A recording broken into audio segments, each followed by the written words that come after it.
할렐루야. 오늘 이 밤에도 주의 크신 은혜와 은총이 함께하기를 주님의 이름으로 축원합니다. 할렐루야. 사실 연초에 이렇게 1일, 2일, 3일 어떻게 보면 여러분들에게는 황금 같은 시간이거든요. 그런데 그 시간을 온전히 몸된 교회에서 은혜 받는 데 사용한다는 거, 하나님께서 이걸 얼마나 귀하게 여기겠습니까? 얼마나 복되게 여기겠어요? 할렐루야. 동해안으로 해맞이도 못 가고, 다행히 금년에는 정부에서 오지 말래. 오지 말고 그냥 창대교회 가서 은혜 받으래요. 매년 1월 1일, 2일, 3일만 코로나가 창궐했으면 좋겠어. 그냥 하는 말입니다. 코로나가 빨리 끝내야지요. 아무튼 여러분들이 이 정말 소중한 이 날들을 말씀으로 은혜 받기 위해서 모였다는 거 정말 큰 은혜가 될 줄 믿습니다. 할렐루야. 얼마나 또 사업하는 분들 오늘 전부 그 시무식 시작하지 않아요? 근데 아주 중요한 날들이죠. 근데 이렇게 몰려와서 은혜 받는다는 얼마나 귀한 겁니까? 우리 찬양 인도한 우리 김대준 집사님, 참 오늘 또 이렇게 시작하는 날이잖아요. 또 와서 찬양 인도하고, 정말 장로님 같네 꼭. 우리 허금상 안수 집사님도 오늘 시무식 시작한 거죠. 그래요. 마당 넓은데 눈 안 와서 다행이에요. 안 치워도 되니까. 진짜 장로님 같잖아 보니까. 안경을 갑자기 벗어버리네.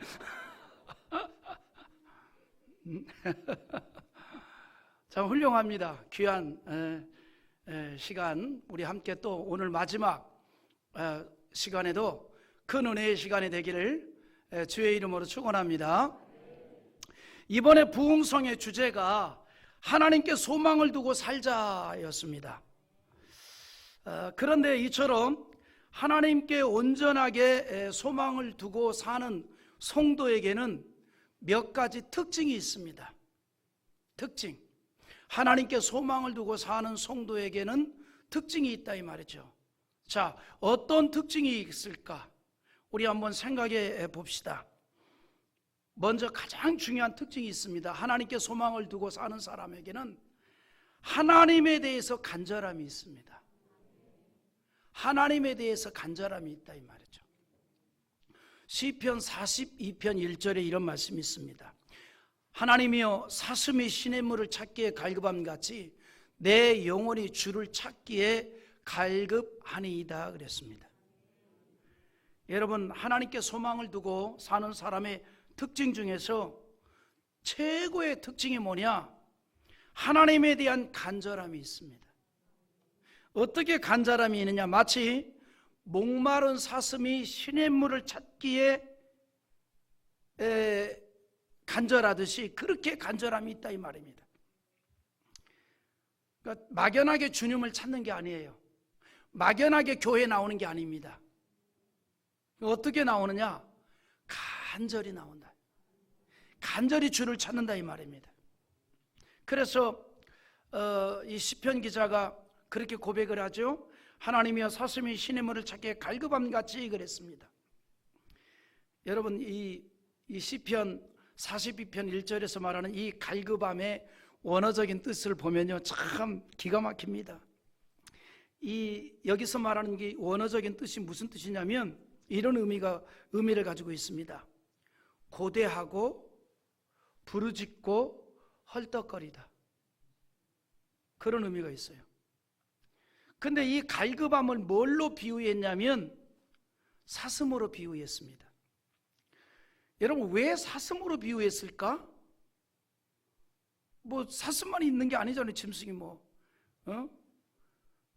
하나님이요 무슨 이 사슴 말고도 있잖아요. 소가 시냇물을 찾기에 갈급한 같이 이럴 수도 있고, 아니면 다른 거 많이 있잖아요. 들깨가 무슨 할 수도 있고, 여러 가지가 있을 텐데 왜 사슴을 얘기했을까요? 예? 이유가 있어요. 사슴이 열이 많은 짐승입니다. 사슴이 열이 많은 짐승이라고요. 열이 많아요. 예? 그래서 이 사슴이 그 열을 식히려면 뭐를 자주 먹어야 돼요? 물을. 사람도 열을 식히려면 어떻게 해야 돼요? 물을 많이 먹어야죠. 열을 식히려면 물을 많이 먹으면 열이 내려가잖아요. 그러니까 막 혈압이 솟구쳐 오르면 물을 막 먹으면 쫙 내려가잖아요. 사람이 열이 아래에 있어야지 위로 올라오면 안 된다니까요. 그러니까 보면은요, 우리 전에 신체적으로 그런다 그러잖아요. 어린아이 때는 열이 발바닥에 있어. 그 발바닥이 이 열이 많다 보니까 막 돌아다니잖아요. 막 그러다가 이 열이 쭉 올라가다가 머리에까지 올라오니까는 이제는 넘어가면 꼴까닥. 이 사슴이 뭐냐면 열이 많은 짐승이거든요. 그러니까 목마름이 심해. 그래서 그걸 해소하려고 물을 자꾸 찾는다 이 말이죠. 그래서 물을 자주 먹음으로써 그 열을 식혀주는 거예요. 그런데 열이 많은 사슴이 그 열을 식히기 위해서 물을 먹어야 되는, 물이 없으면 어떻게 되겠습니까? 그래서 헐떡거린단 말이에요. 물을 계속 찾는단 말이죠. 헐떡거린단 말이죠. 그걸 비유를 한 거예요. 하나님을 소망으로 삼고 사는 성도들은 하나님에 대해서 그처럼 갈급하자 이 말이에요. 이게 특징입니다. 정말 하나님께 소망을 두고 사는 사람은 그렇게 하나님에 대해서 갈급함이 있다 이 말이죠. 사슴은 물이 없이 살 수 없듯이 우리 인간은 하나님 없이는 살 수 없습니다. 그것이 체질이 되는 게 성도예요. 여러분, 우리가 예수 믿으면 체질이 바뀌어요. 어떤 체질로 바뀌느냐? 하나님 없이는 살 수 없는 체질로 바뀌는 거예요. 할렐루야. 여러분 모두가 그렇게 바뀐 줄 믿습니다.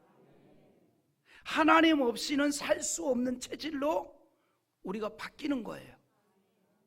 그래서 그렇게 체질로 바뀌어서 하나님만을 소망하면서 사는 사람들은 하나님에 대해서 갈급함이 있다 이 말이죠. 그렇기 때문에 오늘도 이렇게 은혜를 사모하여 나온 거 아닙니까? 여러분 모두 훌륭한 줄 믿습니다. 제가 볼 때는 훌륭해요. 동그라미 10별 5. 네.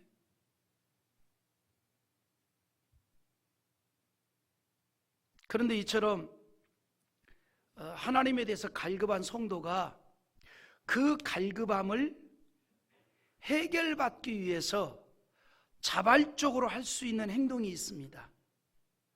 자, 하나님에 대해서 갈급하단 말이죠. 우리 정리해 볼까요? 자, 우리가 하나님에 대해 소망을 두고 살아야 되는데 하나님에 대해서 소망을 두는 사람의 특징이 뭐냐? 하나님에 대해서 갈급하다 이 말이죠. 그러면 그 갈급함을 해결해야 될 거 아니에요.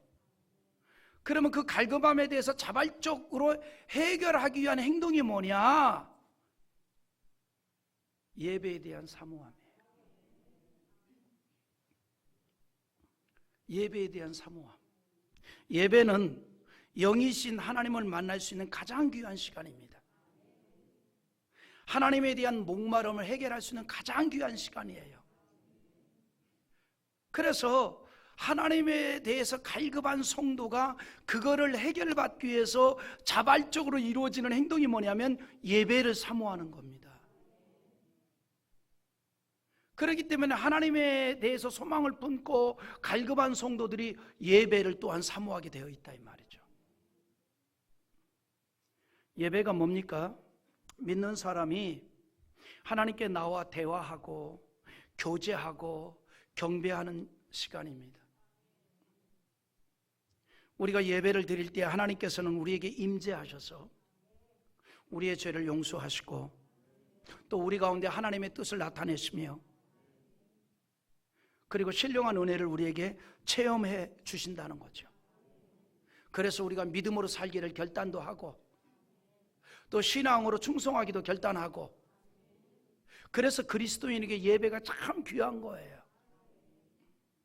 예배가 너무 귀하다 이 말이죠. 이 예배를 통해서 하나님께 영광을 돌리게 되고, 예배를 통해서 믿음이 생기고 주를 향하는 성품이 형성이 되어진다 이 말이죠. 할렐루야. 결국은 하나님께 소망을 두는 사람의 나타나는 행동이 뭐냐? 예배의 자리에서 자주 발견이 되는 거예요. 금년에 우리 표가 하나님께 소망을 두고 살자는 거죠. 하나님께 소망을 두고 사는 성도의 그 어떤 행동, 나타나는 행동, 예배의 자리에서 자주 발견이 돼야 돼요. 할렐루야. 금년에 여러분 우리 예배의 자리에서 자주 발견됩시다. 옆에 있는 분들에게 다짐 한번 해봐요. 우리 예배 시간에 자주 발견합시다. 아멘입니까? 우리가 예배 시간에 자주 발견이 돼야 돼요. 이 모습이 하나님께 소망을 두고 사는 성도의 모습이라 이 말이죠.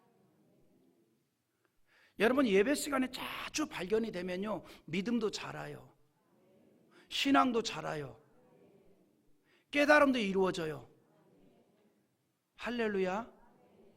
권미경 집사님 그런 거 같지요? 예배가 기다려지지요? 은혜가 되지요? 짜고 나온 것 같아.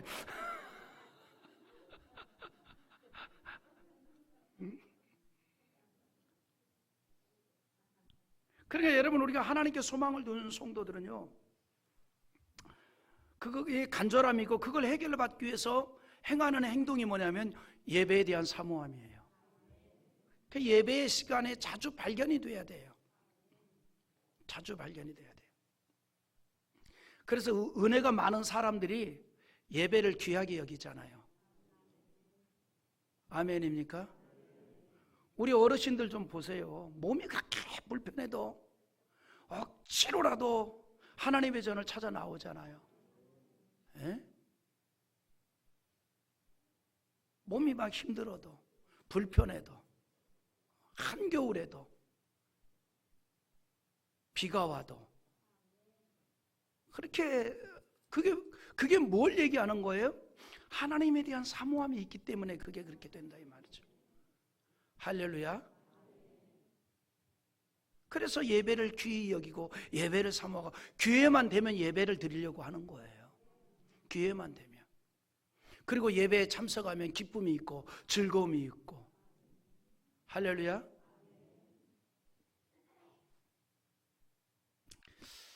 그 얘기를 하니까 제가 두 가지 참 감동이 되고 은혜가 되고 좀 복잡해지는 사건이 있는데, 한 번은 원로 목사님이랑 필리핀을 갔어요.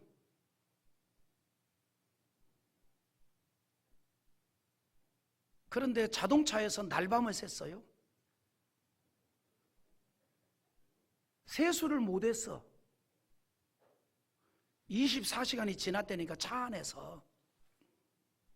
근데 이렇게 고갯길을 넘어가다가 언덕을 넘어가는데 수돗물이 하나 나오더라고.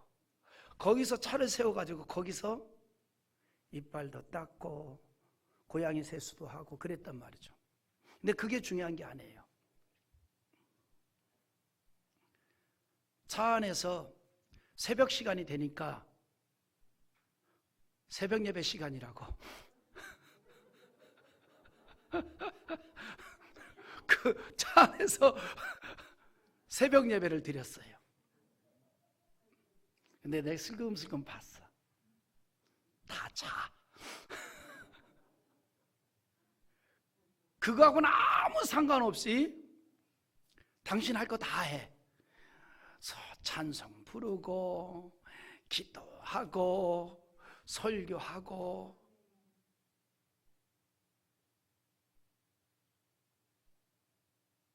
또 하나, 제주도를 갔어요. 제주도를 가면요, 그 한라산 백록담을 보잖아요. 근데 거기를 못 올라가면 그 옆에 있는 산으로 올라가요. 성산 일출봉 말고 한라산 윗세오름 가다 보면 왼쪽에 있는 조그만 산 있어요. 거기서 한라산 갔다는 기분을 느껴요. 거기로 올라갔어요. 꼭대기로 올라갔어. 막 그러니까 이제 목사님들이 막 사진 찍고 뭐 하고 막 하는데 나보고 오 목사님 사람 좀 모아봐 그래. 나는 단체 사진 찍으려고 그러는 줄 알았어. 정말로. 그래서 내가 어이 다 와요 다 여기 다 와요 그 쭉 모았어. 그랬더니 우리가 이렇게 힘들게 올라왔으니까 바로 이 자리에서 예배 드리는 걸 하나님이 기뻐하셔요. 거기서 예배를 드렸어요. 그 누구 보러 기도하라 그러고. 그래 이제 당신이 설교를 하는데 나는 한 3분 할 줄 알았어요. 5분이 돼도 안 끝나, 10분이 돼도 안 끝나, 15분이 돼도 안 끝나, 바람이 불어도 안 끝나, 20분이 돼도 안 끝나, 30분이 돼도 안 끝나. 그러니까 몇 명이 슬금슬금 이제 빠져나가는 거예요. 그 저 앞에 있는. 나는 그래도 은혜가 있는 목사이기 때문에 그 자리에 서 있었어요. 계속 서 있었어요. 이야, 주일 낮 예배 인도했습니다.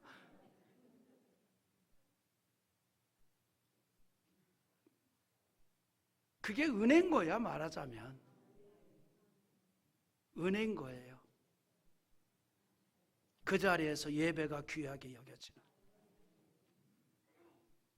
할렐루야. 여러분, 하나님께 소망을 두고 사는 사람은요, 하나님을 사모하고 그 사모하는 것에 대한 그 행동이 뭐냐면 예배를 사모하는 겁니다. 금년에 우리가 하나님께 소망을 두고 살기 위해서 그걸 행동으로 나타나는 게 뭐냐? 예배의 자리에서 자주 발견이 돼야 된다 이 말이에요. 아멘입니까? 예배의 자리에서 자주 발견돼. 여러분, 사람이요, 주기적으로 운동을 하는 사람들을 보면 육체가 건강한 걸 볼 수 있어요. 건강하잖아요. 주기적으로 운동하는 사람들은. 주기적으로 이렇게 운동을 하는 사람들 육체가 건강해요. 마찬가지로 우리가 정해진 예배를 참석하는 것은 우리의 속사람이 강건해지는 비결입니다. 우리는 겉사람이 육체와 속사람이 영혼이 있잖아요. 속사람이 건강해야 신앙생활도 잘할 수 있어요. 그런데 우리 속사람이 건강해지는 비결이 뭐냐? 주기적으로 예배에 참석하는 거예요. 할렐루야. 그래서 우리 성도들이 예배에 참석하는 것 정말 여러 가지 면에서 유익된 일이라 이 말입니다. 그래서 우리가 교회의 공식 예배인 주일 예배, 무슨 또 오후 찬양 예배, 3일 중보 기도 예배, 뭐 이러한 이 예배가 성도의 영혼을 강건하게 하고 은혜 있는 신앙생활을 하는 영적인 힘을 얻게 한다는 거예요. 그래서 성경은 제사를 드리는 안식일, 즉 주일과 제사, 즉 예배를 대단히 중요하게 말하고 있습니다. 성경에서 우리 성도에게 굉장히 중요하게 여기는 게 뭐냐? 주일. 대단히 중요하게 여기는 게 뭐냐? 예배입니다. 그래서 성경에 보면 그 안식일과 주일을 지키지 않은 것에 대해서 경고를 하고 또 그것을 지키는 자에 대해서 축복을 약속하고 있어요. 예를 들어서 우리 한번 읽어볼까요? 예배를 드리지 않는 자에 대한 책망이 있습니다. 느헤미야 13장 18절인데 요건 한번 읽어봐야 돼요. 자, 한번 나같이 읽어봅시다. 너희의 조상들이 이같이 행하지 아니하였느냐? 그래서 우리 하나님이 이 모든 재앙을 우리와 이 성읍에 내리신 것이 아니냐? 그럼에도 불구하고 너희가 안식일을 범하여 진노가 이스라엘에게 더욱 심하게 임하도록 하는도다. 안식일이 뭐냐? 오늘날 말하면 주일이에요. 여러분, 이 땅에 하나님의 자녀들의 신앙을 희석시키고 빼앗기게 하는 방법 중에 하나가 뭐냐? 머리에서 안식일 개념을 없애버리면 신앙 다 잃어버립니다. 여러분, 우리가 국가 공휴일을 만들잖아요. 국가 공휴일, 빨간 날들 있잖아요. 그거 왜 만들어요? 그날을 특별히 기억하자는 거 아니에요. 그래서 기념일을 이렇게 만들어 놓지 않습니까? 그 기념일을 만들어 놓는단 말이죠. 우리 그리스도인들에게 영적으로 중요한 날이 뭐냐? 안식일, 주일이라 이 말이죠. 그날을 항상 우리가 기억하라는 거예요. 그래서 우리 예수 믿는 사람들은요, 주일 중심으로 한 주간이 시작이 돼요. 예수 안 믿는 사람은 주일이 주말이라고. 근데 우리 예수 믿는 사람은 주일이 주의 시작이 되는 거예요. 그러니까 정부에서 뭘 발표해도 주말까지 그러면 어디까지요? 토요일이 아니에요. 우리 개념은 주말이 언제예요? 토요일이에요. 정부 예수 안 믿는 사람들은 주말 그러면 주일이에요. 우리는 주일이 주말이 아니라 주일의 한 주간의 시작입니다.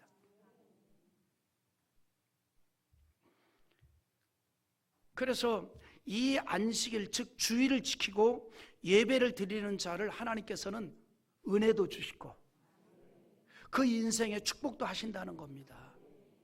그래서 한번 또 읽어볼까요? 이사야서 58장 13절 먼저 한번 읽어봅시다. 시작. 만일 안식일에 내 발을 금하여 내 성일에 오락을 행하지 아니하고 안식일을 일컬어 즐거운 날이라 여호와의 성일을 존귀한 날이라 하여 이를 존귀하게 여기고 내 길로 행하지 아니하며 내 오락을 구하지 아니하며 사사로운 말을 하지 아니하면, 그러니까 이게 뭐예요? 안식일을 이렇게 지키면 이 말입니다. 그러니까 이 날은 내 날이 아니라 주님의 날이라 이 말이에요. 그러니까 여러분, 우리가 하나님 앞에 시간도 드리고 물질도 드리잖아요. 하나님 앞에 예물을 봉헌하는 가장 기준이 뭐예요? 11조잖아요. 10개 중 9개는 너가 임의로 쓰고 1개는 네게 아니다. 하나님 거다. 그러니까 바치라. 이게 11조 개념이거든요. 근데 우리가 물질만 11조 개념이 아니에요. 시간도 하나님의 것이 있다 이 말이에요. 그러니까 우리가 11조 개념이 뭡니까? 10개 중에 9개는 네 거지만 1개는 하나님 거라는 거예요. 내 게 아니라고요. 그냥 그거는 내 게 아니기 때문에 그냥 띄는 거예요. 하나님 앞에 드리는 거 아닙니까? 에? 근데 우리가 시간도 마찬가지예요. 7일 중에 6일은 너가 써.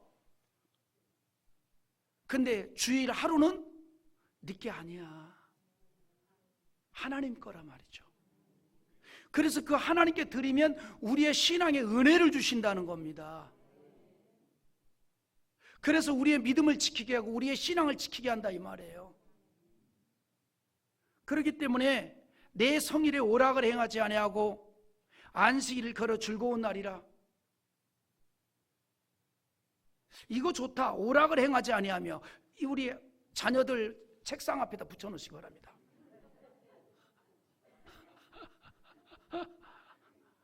안식일에는 게임도 하지 아니하며 그 오락에다 가로 열고 게임 가로 닫고 그거 붙여놓으면 참 좋겠네요. 근데 내가 볼 때 그런 게임이 참 아이들은 굉장히 이렇게 빨려 들어갈 것 같아. 아무래도 빨려 들어갈.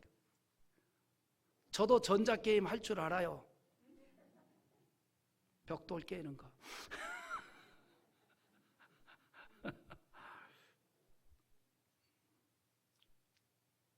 근데 이렇게 안식일에 내 길로 행하지 아니하고, 내 길로 행한다는 건 뭐예요? 내 것처럼 쓰지 아니하고 이 말이에요. 내 것처럼 쓰지 아니하고. 그러니까 주의 것이니까 주를 위해서 쓰는 거예요. 안식일에 예배도 드리고 봉사도 하고 헌신도 하고, 그래서 오후 예배까지도 드리고, 그게 은혜가 되지요. 우리 짜고 친 건 아니지만 오후 예배 드리니까 은혜 되지요. 어쩔 수 없이 오후 예배 빠지면 굉장히 섭섭하지요. 이거 짠 거 아닙니다.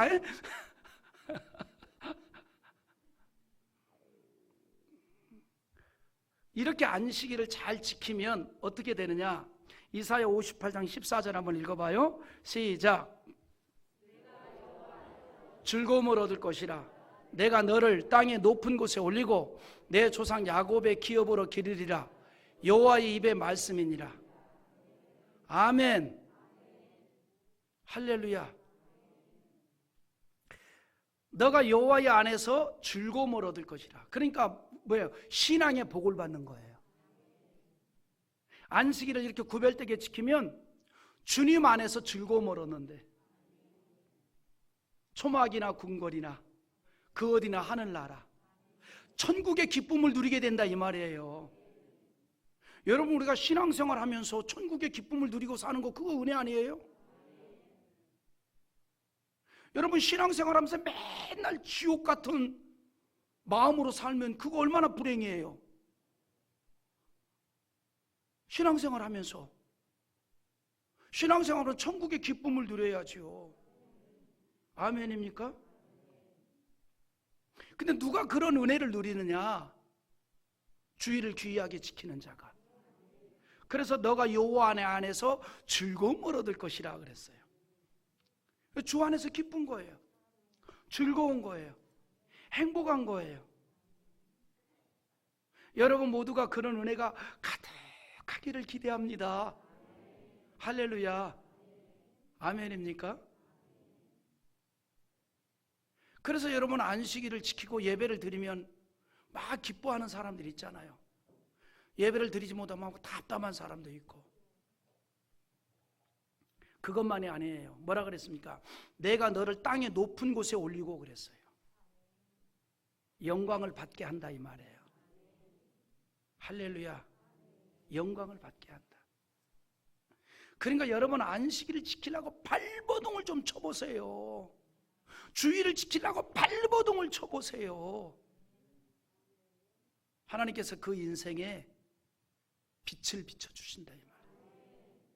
영광을 얻게 하신다 이 말이에요. 아멘입니까? 굉장히 중요한 거예요. 영광을 얻게 하신다. 이것만이 아니에요. 내 조상 야곱의 기업으로 기르리라. 야곱이 받았던 복을 받게 한다 이 말이에요. 야곱이 받은 복 중에 최고의 복이 뭐예요? 물질의 복이잖아요. 할렐루야. 그래서 여러분, 안식일을 잘 지키면 하나님께서 물질적인 복도 주신다 이 말이에요. 내 말이 아니고 여호와의 입의 말씀이라 그랬어요. 여호와의 입의 말씀. 그래서 반드시 이루어진다는 겁니다. 아멘입니까? 이처럼 하나님을 소망하는 성도는요, 주의를 귀하게 여기고 예배의 은혜를 받고, 그래서 신앙이 성공적인 신앙생활로 이루어지는 거예요. 그 삶이 복이 된다 이 말이죠. 그런데 또 한 가지는요, 이런 겁니다. 하나님을 온전히 소망하면서 사는 성도는 또 하나 특징이 뭐냐면, 신앙으로 살기 때문에 때로는 핍박도 당합니다. 일단 여러분요, 하나님만을 온전히 소망하며 제일 먼저 나타나는 현상이 친구들이 다 끊어져 버려요. 그래서요, 사실은 교회를 오랫동안 신실하게 다니는 사람들은요, 주변에 전도할 대상이 없어져 버려요. 다 끊어져 버려요, 관계가. 박 장로님 안 그래요? 그러잖아요. 일단은 끊어. 왜? 만남이 없어지잖아요. 만남이 다 끊어져 버린다니까요. 그리고 때로는 조롱도 당하고 핍박도 당하고. 우리가 하나님을 소망하기 때문에 하나님을 찾기에 열심을 낼 수밖에 없고 주일을 귀하게 여기고 예배에 열심히 참여하게 되잖아요. 그런데 하나님을 알지 못하는 사람들은 이런 행동에 대해서 때로는 뭐해요? 조롱하잖아요. 때로는 뭐예요? 비웃잖아요. 조롱하잖아요. 비웃잖아요. 뭐라고요? 내 하나님이 어디 있느냐라고 하면서 우리의 신앙적 행동을 비웃는다 이 말이죠. 조롱한다 이 말이죠.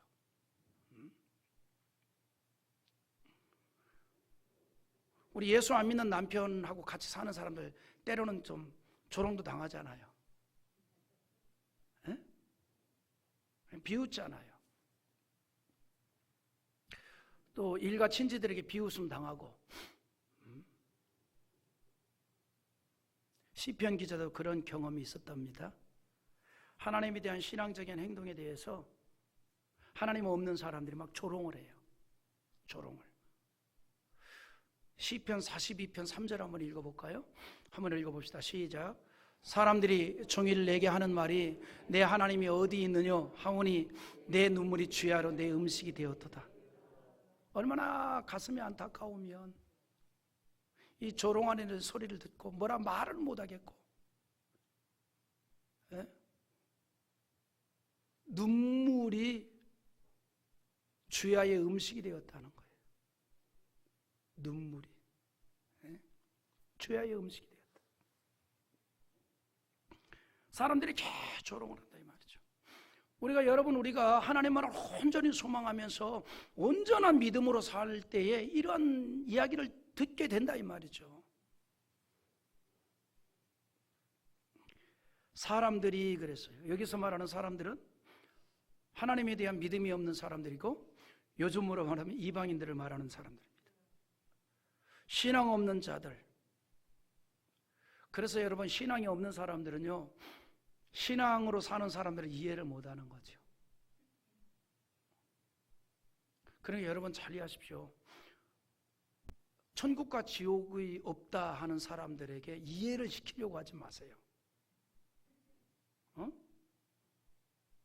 이해가 안 돼요. 이해가. 천국과 지옥이 없다 하는 사람들에게 어떻게 이해가 됩니까? 이게 무슨 신앙은요, 신비거든요. 수학 공식이 아니에요. 수학 공식이 아니라니까요. 신앙은 성령의 내재하심으로 이루어지는 은혜입니다. 그건 설명으로 되는 게 아니라니까요. 이해를 시켜서 될 사안이 아니라 이 말이에요. 네? 웃기는 얘기 같습니다만 지금도 기억나는데 참 때를 많이 썼던 것 같아요. 초등학교 때 선생님이 어머니를 그리워라는 게 숙제였어요. 근데 우리 어머니 항상 한복을 입고 계셨거든요.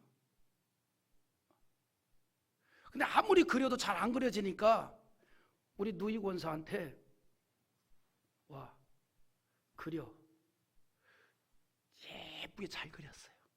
근데 가만히 보니까 잘못 그렸어. 뭘 잘못 그렸냐? 발이 없는 거야.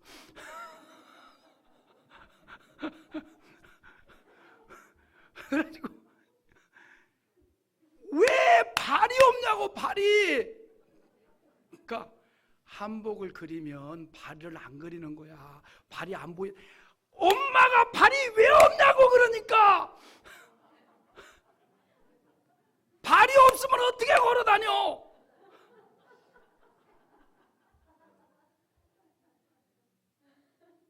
그래서 결국은 그렸어.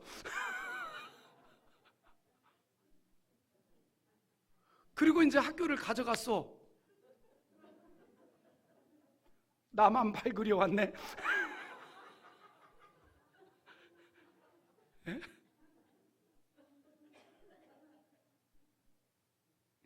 내 수준으로는 이해를 못한 거죠.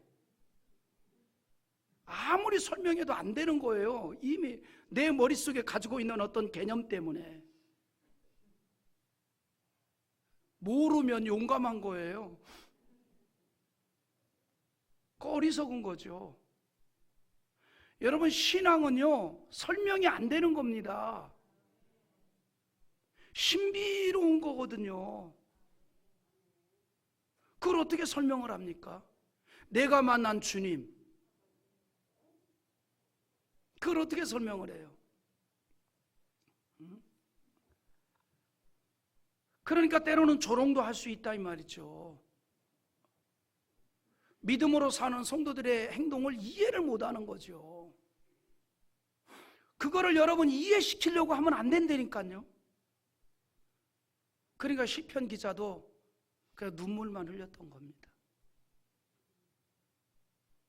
눈물이 주야의 내 음식이 되었도다. 눈물만 흘렸어요. 눈물만. 하나님 없는 사람들은 우리의 신앙적인 것에 대해서 조롱을 하죠. 주님의 교회를 공격을 하고 비난도 하고 헌담을 합니다.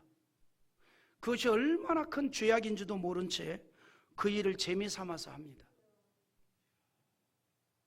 성경은 그런 사람들에 대해서 뭐라고 얘기하냐면 어리석은 자라 그래요. 왜? 하나님이 심판하기 때문입니다. 그래서 시편 14편 1절에 한번 읽어봐요. 뭐라 그랬는고 하니, 자 시작. 어리석은 자는 그의 마음에 이르기를 하나님이 없다 하는도다. 그들은 부패하고 그 행실이 가증하니 선을 행하는 자 없도다. 어리석은 자, 이 세상 정말 어리석은 자, 그 마음에 하나님 없는 사람, 정말 어리석은 자. 안타까운 거죠. 정말 안타까운 거죠. 여러분, 어린아이를 키울 때 보면 이것이 바른 길이고 이것이 그른 길인데 기어이 그른 길로 가려는 거 보면 안타깝잖아요. 그죠? 이게 바른 길인데 그 길로 안 가고 어그러진 길로 가려고 하는 거 보면 막 안타깝잖아요. 어리석은 자, 그 마음에 하나님이 없는 자, 얼마나 안타깝겠습니까? 성경은요,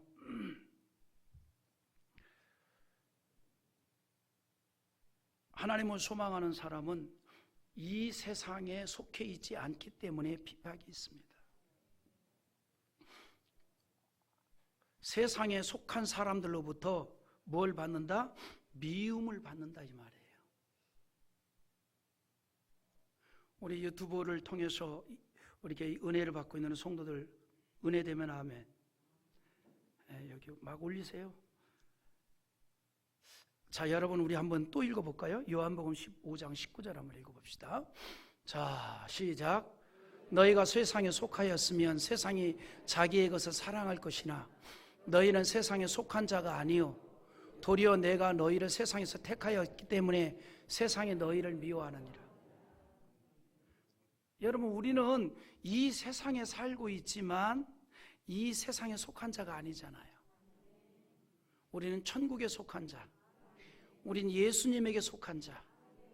그래서 이 세상에 속한 사람들이 우리를 비난하고 조롱하고 핍박하고 그럴 수밖에 없다 이 말이죠.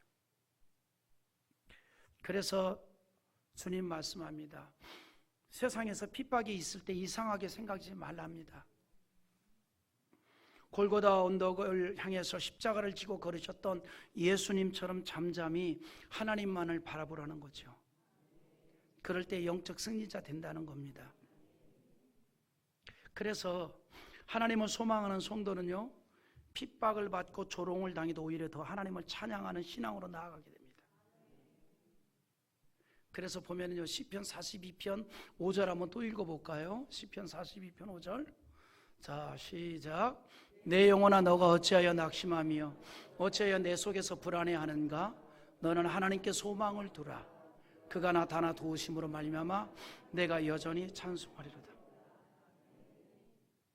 낙심하지 말고 하나님께 소망을 두고 멈추지 말고 여전히 하나님을 찬양합시다. 할렐루야. 여전히 하나님께 소망을 두고 여전히 하나님을 찬송하자 이 말입니다. 하나님께 소망을 둔 성도는요, 무슨 일을 만나든지 변함없이 여전히 하나님을 찬양합니다. 하나님을 소망하는 자의 특징이에요. 여러분, 우리가 땅을 바라보고 현실을 보면 슬픔이 될 수 있습니다. 그러나 하나를 바라보면 소망이 생기고 기쁨이 되고 찬송을 부르게 됩니다. 여러분, 그래서 보세요. 우리 예수 믿는 사람, 천국을 소망하고 하나님만을 온전히 소망하는 사람은요, 장례식에서도 찬송을 불러요. 이게 다른 겁니다. 장례식에서도 찬송을 부르잖아요. 며칠 후 요단강 건너가 만나리. 네? 하나님을 소망하는 사람은 장례식에서도 찬송을 부른다니까요.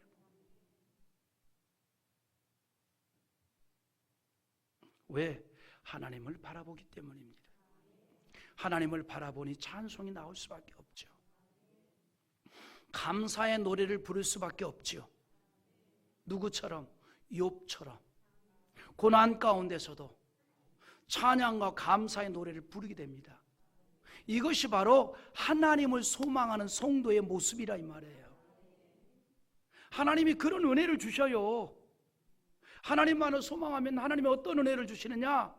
말할 수 없는 어려움을 당했는데 그 속에서도 찬송하게 하고 감사의 노래를 부르게 한다 이 말이에요.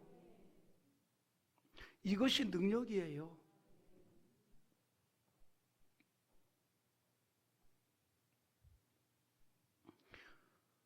그래서 그런 성도의 인생을 하나님이 책임져 주신다는 겁니다. 그렇기 때문에 하나님을 소망하는 성도의 인생은 하나님의 복을 받는 인생이 된다는 겁니다.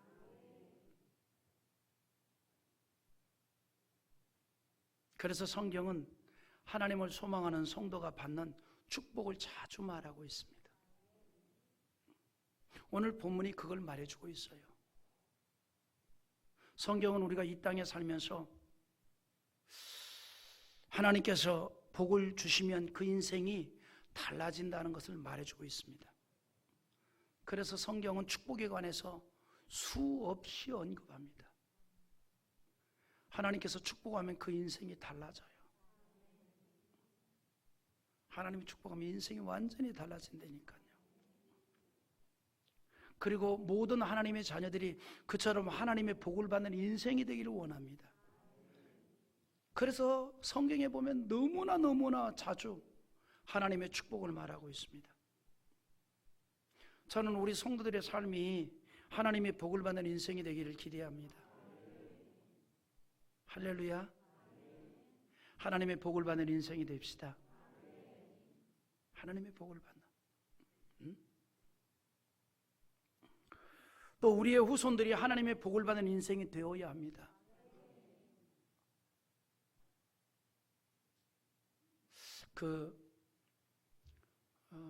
제가 언젠가 말씀한 그 장로님이 참 믿음으로 살고 신앙으로 살고 주를 위해서 정말 헌신했던 분인데, 그분이 새벽 예배에 나와서 자녀들을 위해서 기도할 때마다 뭐라고 기도하는 줄 알아요? 이렇게 기도해요. 하나님, 다른 걸 다 잊어도 나의 자녀들이 하나님의 은혜는 잊지 않게 하옵시고, 하나님, 나에 대해서 효도는 안 할지언정 하나님을 지극히 섬기는 일은 멈추지 않게 하옵소서. 그렇게 기도를 해요. 우린 여기다가 양념을 칩시다. 하나님, 하나님을 지극히 섬길 뿐만 아니라 효도도 하게 하옵소서.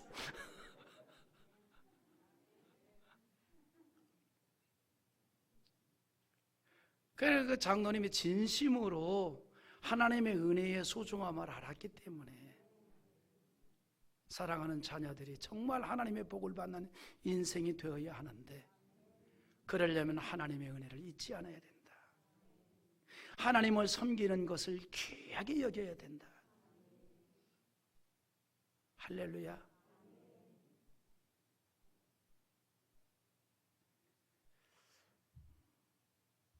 여러분은 하나님의 은혜를 받고 하나님의 복을 받으면 인생이 완전히 바뀌기 때문에 그렇습니다.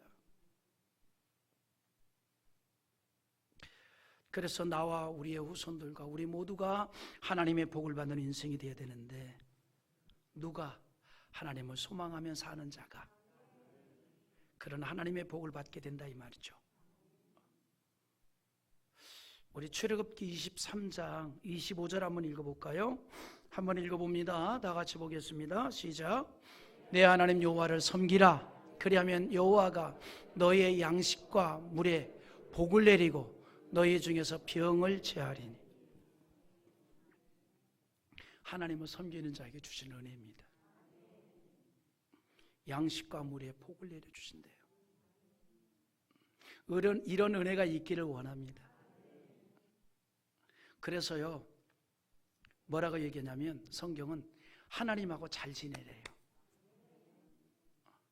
우리도 그런 거 있잖아요. 잘 나가는 사람하고 어떻게 잘 지내려고 그러잖아요. 보세요, 고등학교 동창들 가운데 좀 잘 나가는 사람 있으면 전혀 모르겠는데 막 전화하고 그러잖아요. 네? 그리고 막 설명하잖아요. 기억도 안 나는데 자기는 막 설명해요. 막 누구라고. 응? 전능하신 하나님하고 우리 잘 지내야 돼요. 할렐루야. 그리고 우리 성도들하고 잘 지내기를 바랍니다. 옆에 있는 분들하고 인사하십시오. 잘 지냅시다.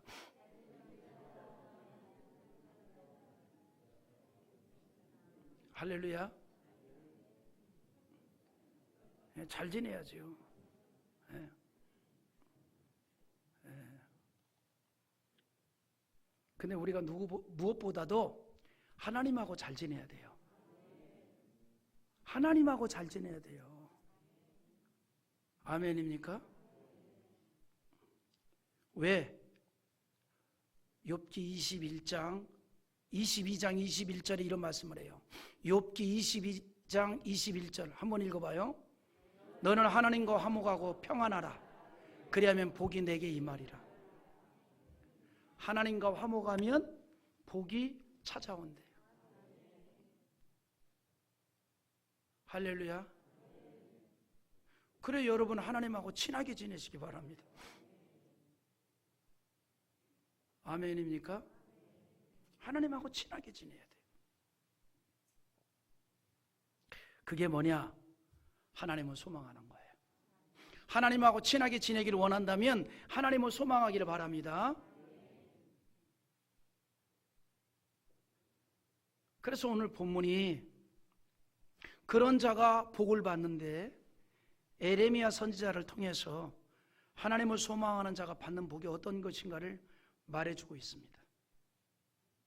그러면서 오로지 하나님만을 소망하라. 그래서 제가 이번 부흥성회를 이제 오늘 마무리하고 저도 이제 우리 교회로 가야 되기 때문에 내일 또 저희 교회에 가서 새벽 예배 인도해야 돼요. 여기도 정말 은혜롭긴 한데 저희 교회도 굉장히 은혜롭습니다.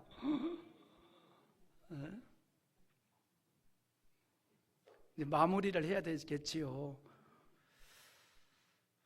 그런데 성경은 이렇게 말해요.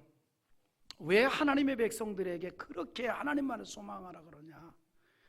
사람을 소망하고 하나님에 대한 신뢰를 하지 않는 자는 하나님의 저주가 있다 그랬어요. 무서운 얘기거든요. 여러분 5절 한번 읽어볼까요? 오늘 본문 다시 한번 읽어봅시다. 5절 시작. 이와 같이 말씀하시느니라. 무릇 사람을 믿으며 육신으로 그의 힘을 함고 마음이 여호와에게서 떠난 그 사람은 저주를 받을 것이니라. 아멘. 마음이 여호와에게서 떠난 사람. 그러니까 여러분 우리가요 절대로 우리의 마음은 주님에게서부터 떠나면 안 돼요. 꽉 붙어 있어야 됩니다. 할렐루야. 그 마음에 딱 붙어 있어야 돼요. 여기서 말하는 사람을 믿으며 그랬는데 여기 사람을 믿는다는 말은 의지한다는 말이에요. 의뢰한다는 말입니다.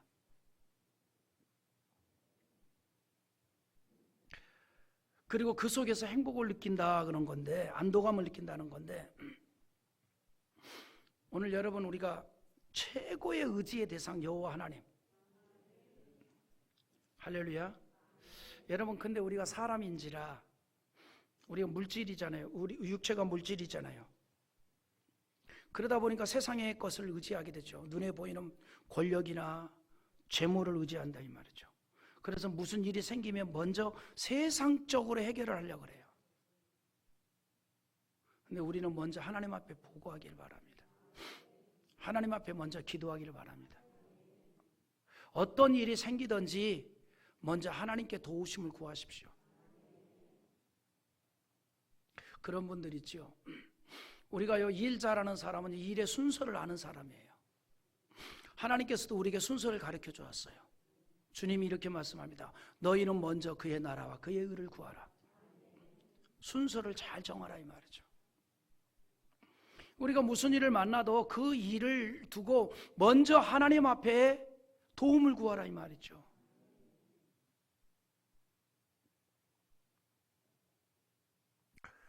유다 백성들이 어떤 일만 생기면 하나님보다는 세상적 방법으로 해결하려고 했어요. 예를 들어서 어느 나라가 공격에 오면 주변의 강대국과 동맹을 맺어가지고 그렇게 해서 좀 자기들이 살 길을 찾으려고 했다 이 말이죠. 그래서 주변 나라들과 동맹을 맺으면서 하나님을 버리고 우상을 숭배하는 겁니다. 여러분 사무엘 선지 시대에 이스라엘 백성들이 선지자 사무엘에게 요구한 게 뭐죠? 다른 거 아니잖아요. 우리나라도 다른 나라처럼 왕을 세워주십시오. 그 이유는 뭡니까? 눈에 보이지 않는 하나님의 통치가 아니라 눈에 보이는 사람의 통치를 기대했기 때문입니다. 이것은 하나님을 버린 불신앙적인 행동이었다라고 말합니다. 한번 읽어볼까요? 사무엘상 8장 7절 한번 읽어봅시다. 시작. 여호와께서 사무엘에게 이르시되 백성이 내게 한 말을 다 들으라. 이는 그들이 너를 버림이 아니요 나를 버려 자기들의 왕이 되지 못하게 함이니라. 그 말이 무슨 말이에요? 지금까지는 이스라엘 백성들이 하나님의 종 사무엘의 지도를 받았어요. 사무엘의 다스림을 받았어요. 근데 가만히 이스라엘 백성들이 보니까 이방 나라와 이방 나라 왕들과 그리고 자기들을 지도하고 있는 사무엘하고 비교해 보니까 뭔가 허전해요. 사무엘은 뭐 군사도 없고 무슨 뭐 모습도 좀 그래. 근데 이방 나라 왕들을 보니까 뭐 군사들도 있고 모습도 말이죠 멋있고. 그래서 더 이상 우리가 사무엘의 지도를 받기보다는 왕을 좀 세워가지고 그 왕의 지도를 받는 게 좋을 것처럼 여겨진 거예요. 그래서 사무엘에게 우리에게도 왕을 세워달라 그런 거예요. 뭐예요? 사무엘을 버린 거예요. 그러니까 하나님이 사무엘에게 말합니다. 그거는 저들이 사무엘아 너를 버린 게 아니라 나 여호와 하나님을 버린 거다. 여러분, 이 원리를요, 예수 믿는 사람들이 잘 기억하시기 바랍니다. 잘 기억하세요. 주의 종의 축복하는 기도의 소리를 듣지 않는 것은 하나님의 축복하는 소리를 듣지 않겠다는 얘기입니다. 이 원리를 우리가 잘 이해를 해야 돼요. 네? 이 원리를 잘 이해를 해야 돼요. 그러니까 사무엘에게 백성이 내게 한 말을 다 들으라. 이는 그들이 너를 버림이 아니요 나를 버려 자기들이 왕이 되지 못하게 함이라. 그러니까 하나님이 다스리는 것을 거부해 버린 거예요. 눈에 보이는 어떤 그 화려한 왕을 기대했던 거예요. 저런 왕만 있으면 자기들을 지켜줄 줄로 알았다 이 말이죠. 그런데 그렇게 해서 사울 왕이 세워졌습니다. 하나님의 통치를 받지 아니하고 사람의 통치를 받기 시작합니다. 그때부터 저들이 하나님의 저주를 받습니다. 쉼없이 주변 나라의 공격을 받아요. 어려움을 받기 시작합니다. 어려움을. 주의 종의 축복을 형식으로 여기지 말고 믿음으로 받기를 바랍니다. 여러분, 우리 신앙은요, 형식이 되면 안 돼요. 주의 종의 축복을 형식으로 여기지 말고 믿음으로 받기를 바라요. 여러분, 우리가 많이 보았던 말씀들이 있습니다. 이번 부흥회 때 자주 제가 인용한 말씀인데 몇 말씀만 우리 한번 보는데 그중에 두 말씀만 좀 우리 관심 있게 봅시다. 시편 146편 3절과 4절 한번 같이 읽어보겠습니다. 귀인들을 의지하지 말며 도울 힘이 없는 인생도 의지하지 말지니 그의 호흡이 끊어지면 흙으로 돌아가서 그날에 그의 생각이 소멸하리로다. 여기서 말하는 귀인은요, 요즘으로 말하면 돈 많고 권력 있는 사람을 말하는 거예요.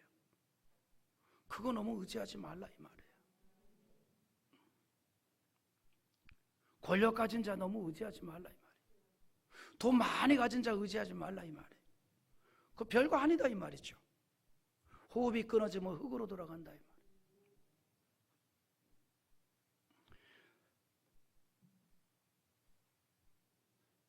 그래서 여호와를 떠나 사람을 의지하는 자들에 대해서 뭐라고 얘기합니까? 6절 한번 또 읽어봐요. 오늘 본문 6절. 자, 시작. 그는 사막의 떨기나무 같아서 좋은 일이 오는 것을 보지 못하고 광야 간조한 곳 건건한 땅 사람이 살지 않는 땅에 살리라. 사람을 의지하면서 사는 사람들에 대해서 뭐라는 거니? 떨기나무 같다 그랬어요. 떨기나무. 근데 어디에 있는 떨기나무냐? 사막에 있는 떨기나무랍니다. 떨기나무가 뭐냐면 우리로 말하면 가시나무예요. 가시나무. 가시나무. 여러분, 가시나무는 번식력이 좋잖아요. 여러분, 한때 우리나라가 아카시아 나무가 엄청나게 많았어요. 왜 그런 줄 알아요? 6.25 전쟁 이후에 산천이 다 초토화돼 버렸잖아요. 나무가 없어. 벌거숭이야. 그래서 이제 박정희 대통령이 식목일을 만들어 가지고 나무 심기 운동도 하고 막 그랬단 말이죠. 근데 그 중에 가장 번식력이 뛰어난 게 뭐냐면 아카시아 나무예요. 이 아카시아 나무는 가지를 꺾어 가지고 땅에다 그냥 꽂기만 해도 자라납니다. 예? 그런데 어느 한순간 보니까 이 아카시아 나무가 번식력이 너무 좋은 건 좋은데 번식력이 너무 좋다 보니까 다른 나무를 다 말라 죽여버려요. 그래서 이제 다시 또 아카시아 나무를 뽑기 운동을 했어요. 다른 나무를 심었죠. 근데 이 떨기나무가 뭐냐면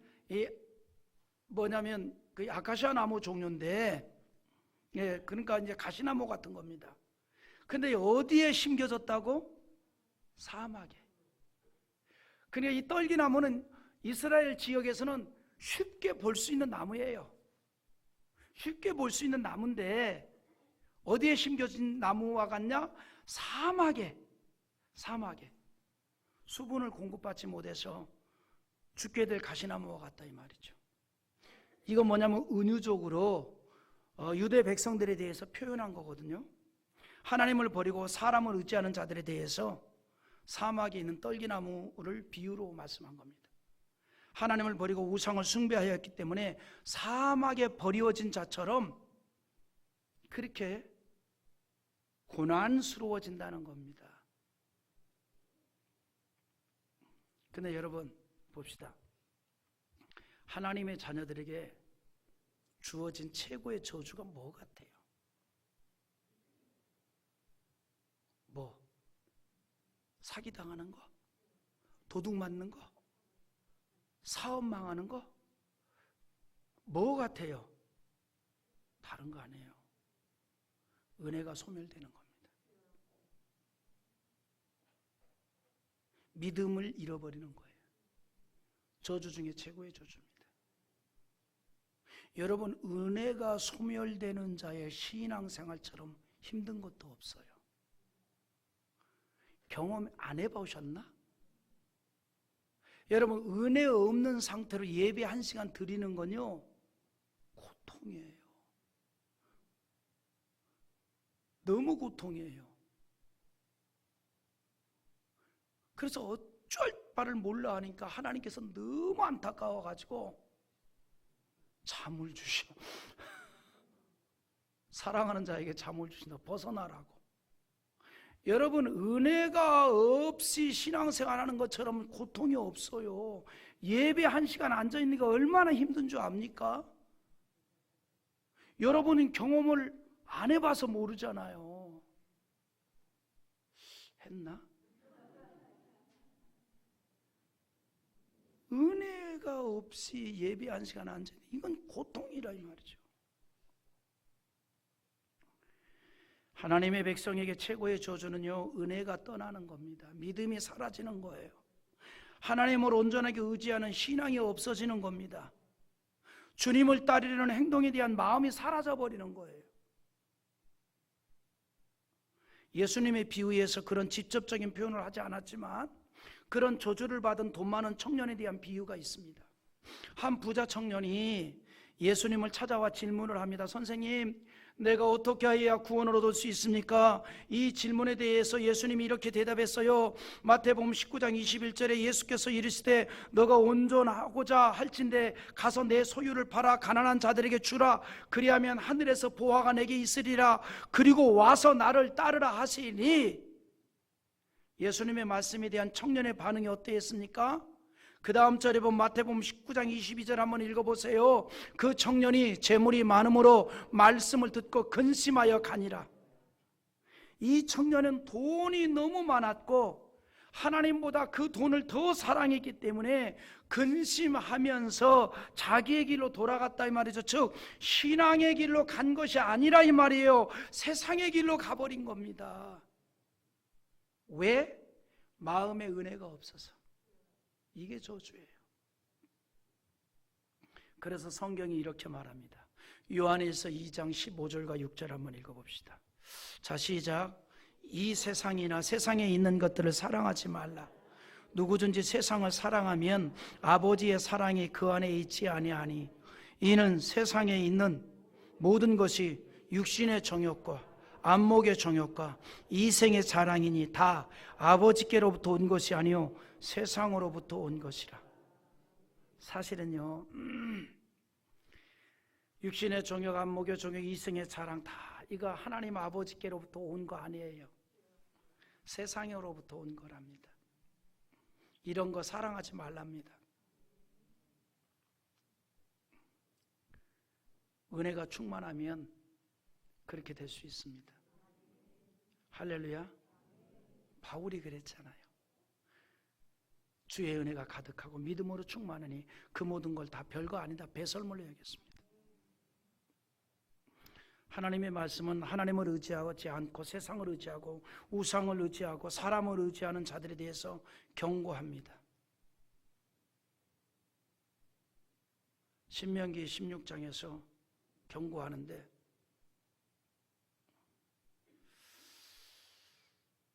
16절 한 절만 읽어봅시다. 시작. 너가 성읍에서도 저주를 받으며 들에서도 저주를 받을 것이요 그 말은 한마디로 말하면 평안함이 없어진다 이 말이에요. 여러분, 많이 가진다고 평안한 거 아니에요.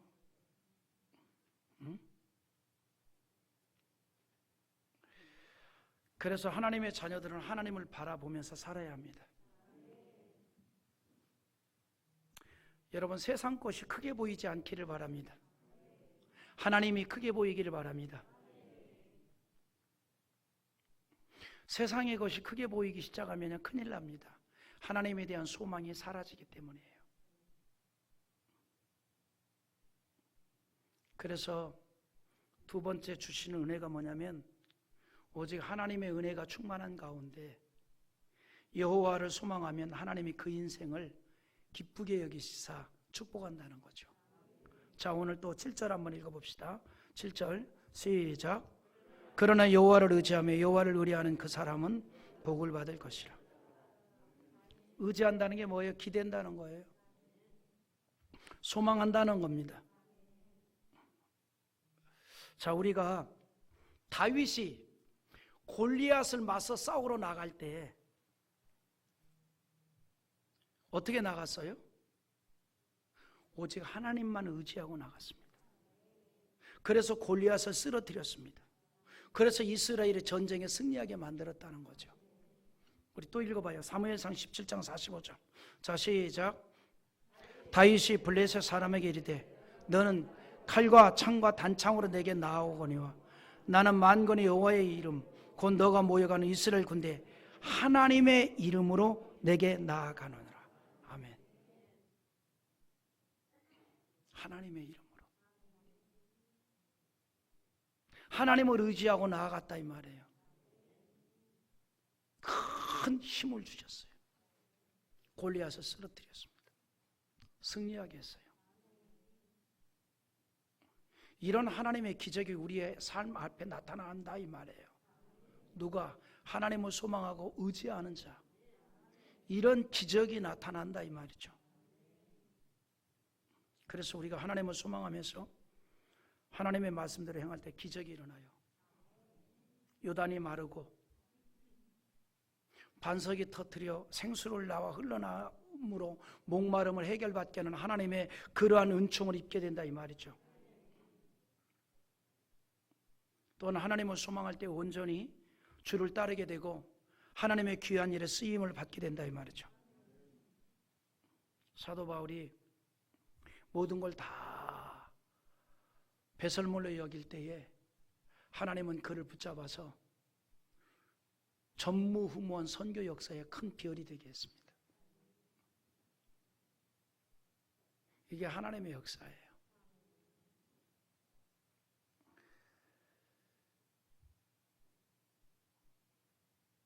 하나님이 그런 바울을 크게 사용했다는 겁니다. 여러분, 재밌는 게 뭐냐면요, 이스라엘 백성들이 광야에서 전쟁을 했습니다. 근데 그 전쟁에 누가 군사를 이끌고 나갔냐면 여호수아가 군사를 이끌고 나갔어요. 아말렉과 싸울 때. 그리고 언덕 위에서는 모세가 기도를 했습니다. 그래도 두 손을 높이 들면 이스라엘이 이기고 그 손을 내리면 아말렉이 이기고 다시 또 올리면 이스라엘이 이기고 내리면 아말렉이 이기고. 뭘 얘기하는 겁니까? 하나님을 의지했다 이 말이에요. 하나님을 의지했다. 오늘 여러분들이 하나님을 의지하면 여러분의 생업에 승리의 역사가 나타납니다. 바라기는요, 믿음 있는 사람이 깨닫고 믿음 있는 사람이 행동하면 돼요. 여러분이 여러분의 가정의 모세가 되기를 바랍니다. 주여, 나라도 두 손을 들겠나이다. 할렐루야.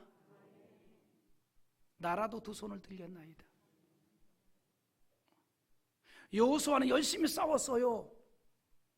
그 시간에 모세는 하나님을 의지했다 이 말이죠.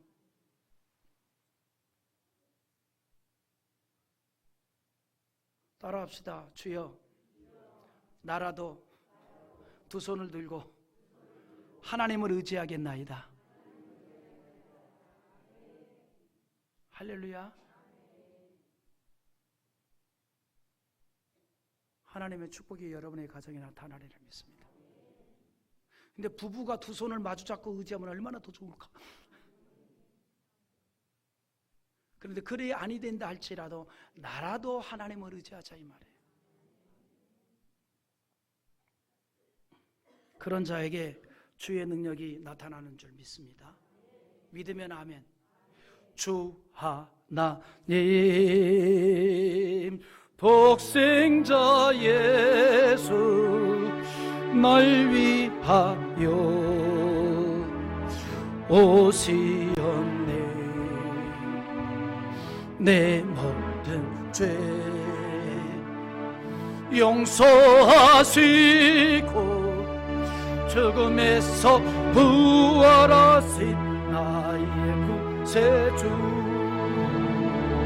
살아계신 주 나의 참된 소망 걱정 근심 전혀 없네. 사랑의 주내 갈지 인도하니 내 모든 삶의 기쁨 늘 충만하네. 아멘. 마지막 세 번째, 하나님을 소망하는 인생은요 반드시 풍성하게 되는 복을 받습니다. 사람을 의지하는 자에 대해서 사막에 심겨진 떨기나무로 비유하였는데 이제는 하나님을 의지하고 소망하는 자에 대해서 뭐라고 비유했는가 하니 물가에 심기운 나무로 비유했습니다. 자, 8절 읽어요. 시작. 그는 물가에 심어진 나무가 그 뿌리를 강변에 뻗치고 더위가 올지라도 두려워하지 아니하며 그 잎이 청청하며 가무는 해도 걱정이 없고 결실이 그치지 아니함 같으리라. 저주받을 자는 광야에서 말라 죽어가는 가시떨기와 같은데 복을 받을 자는 반대로 물가에 심겨진 나무처럼 때를 따라 과실을 맺게 하는 복을 받게 된다는 거죠. 이 말을 우리에게 적용하면 하나님이 필요할 때마다 적절하게 필요한 대로 역사해 주신다 이 말이에요. 그런 은혜가 있기를 원합니다. 하나님께서 필요할 때마다 기가 막히게 적절히 할렐루야 그런 은혜가 있다는 거죠. 나도 모르는 사이에. 그래서 열매를 맺게 한다는 거죠. 그래서 보니까 뭐라 그래요? 더위가 올지라도 가무는 해도 뭐하고? 걱정이 없고. 그건 뭐냐? 작고 큰 어려움 속에서도 염려할 게 없다 이 말이에요. 어떤 것도 염려하지 말라 이 말이에요. 여러분이 하나님을 소망하고 있습니까? 작고 큰 어떤 문제를 만날지라도 염려하지 않기를 바랍니다. 우리가 누굽니까? 물가에 심겨진 나무와 같습니다. 그래서 더위가 와도 가물어도 염려할 필요가 없다 이 말이죠. 담대하기를 바라요. 큰 문제를 만나도 하나님을 소망하고 있다면 염려할 필요가 없습니다. 그래서 여러분 우리가 무슨 일을 만나든지 다른 거 생각하지 말고 여전히 내가 하나님을 바라보고 있나? 여전히 내가 하나님을 소망하고 있나? 이거를 생각하기를 바랍니다. 할렐루야. 여전히 그러니까 나에게 질문을 던지는 거예요. 아무개야, 여전히 하나님을 소망하고 있니? 여전히 하나님을 바라보고 있니? 여전히 하나님을 의지하고 있니? 주여 주를 바라보나이다. 주를 소망하나이다. 주를 의지하나이다. 더위가 올지라도 염려할 필요가 없다는 거예요. 그래서 항상 그런 자는 생기 있는 인생이 된다 이 말이죠. 할렐루야. 이것이 예수 믿는 사람들의 능력이에요. 세상 사람들이 볼 때는 완전히 풀이 죽어 있어야 할 것 같은데 생기가 있어요.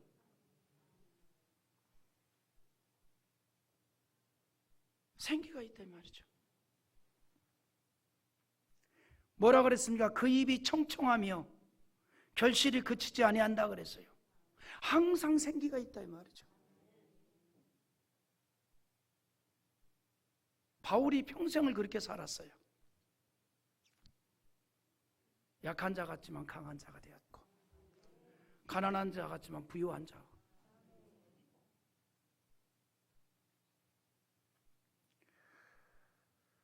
성경은요, 하나님을 소망하는 자의 인생의 풍성함을 약속한 말씀이 자주 나오는데, 시편 1편 3절 여러분의 것이 됐으면 좋겠는데 한번 읽어보시기 바랍니다. 자, 시작. 그는 시냇가에 심은 나무가 철을 따라 열매를 맺으며 그 잎사귀가 마르지 아니함 같으니 그가 하는 모든 일이 다 형통하리로다. 할렐루야. 정말 하나님이 기가 막힌 이러한 역사가 이루어지기를 원하는 거예요. 철을 따라 열매를 맺는다는 게 뭡니까? 필요할 때 적절히 역사하게 한다 이 말이에요. 필요할 때. 그런 하나님의 역사를 우리가 자주 만났으면 좋겠어요. 그걸 얼마나 재미있겠어요. 그런데 그것을 성경이 약속해 주었다는 거죠.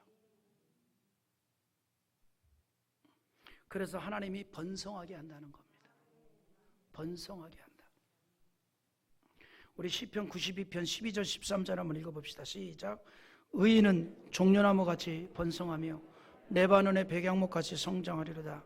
이는 여호와의 집에 심겨졌으며 우리 하나님의 뜰 안에서 번성하리로다. 여기서 말하는 의인이 누굽니까? 믿음으로 여호와를 바라보는 사람들이, 하나님을 소망하는 여러분들이라 이 말이죠. 번성의 은혜가 있습니다. 그렇게 해서 이 땅의 삶도 만족할 만큼 풍성한 복을 내려주신다는 거예요. 저는요, 우리 성도들이 2022년에 하나님으로 말미암아서 만족할 만한 풍성한 복도 받기를 기대합니다. 할렐루야. 그런 은혜가 가득하기를 원합니다. 이사야 58장 11절 한번 읽어보세요. 시작. 항상 인도하여 메마른 곳에서도 내 영혼을 만족하게 하며 내 뼈를 견고하게 하리니 너는 물된 동산 같겠고 물이 끊어지지 아니하는 샘 같을 것이라. 풍성한 복이에요. 물된 동산 같이 물이 끊어지지 않는 샘처럼 축복의 샘이 여러분의 가정에 한 가지씩 있기를 원합니다. 말씀을 정리하면 이번 부흥성의 주제가 제가 기도하면서 2022년에는 더욱 하나님만을 더 소망하며 살았으면 좋겠다. 네, 그런 마음이 들었어요. 사실은 목사인 저도 더 하나님만을 소망하면서 살면 좋겠다.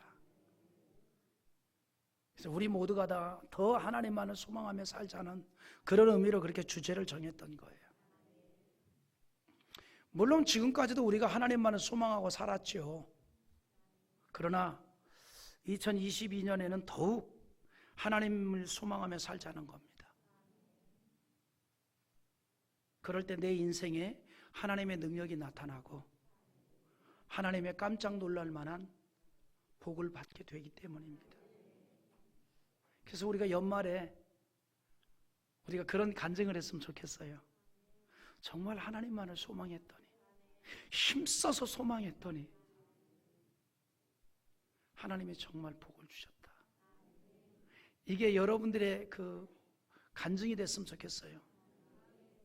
이제 카페에 앉아서 다른 거 얘기하지 말고 하나님을 소망했더니 하나님이 이렇게 은혜를 주시더라. 이런 간증거리가 풍성했으면 좋겠어요. 다른 거보다도 그 얘기 많이 할 수 있는, 물론 뭐 이런 것도 할 수 있죠. 이 모표 어때? 이거 DC에서 산 건데 득템 35% DC 한다 그래서 갔더니 75% DC 하더라고. 뭐 할 수도 있겠지요. 그러나 정말 하나님을 소망했더니 하나님이 내게 은혜도 주시고, 그렇게 소망을 했더니 정말 하나님 축복하시더라. 할렐루야. 그래서 성경은요, 오늘 모든 부흥의 마지막 결론을 제가 성경 구절 함께 읽고 마치려고 하는데 이렇게 말합니다. 시편 118편 8절 9절. 이제 결론 이거 읽고 마칩니다. 자, 읽어봅시다. 시작.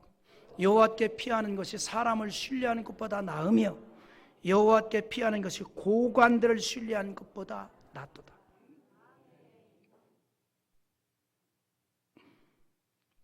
그러면 이제 우리가 다시 정리하면, 하나님께 소망을 두고 사는 인생은 한마디로 말하면 하나님 중심의 삶을 사는 거예요. 주일 중심으로 살고, 예배 중심으로 살고, 교회 중심으로 살고, 11조 신앙으로 살고, 기도하면서 살고, 능력이 하나님이 함께 하사 풍성케 하는 하나님의 기적적인 축복을 만나게 될 줄 믿습니다. 할렐루야.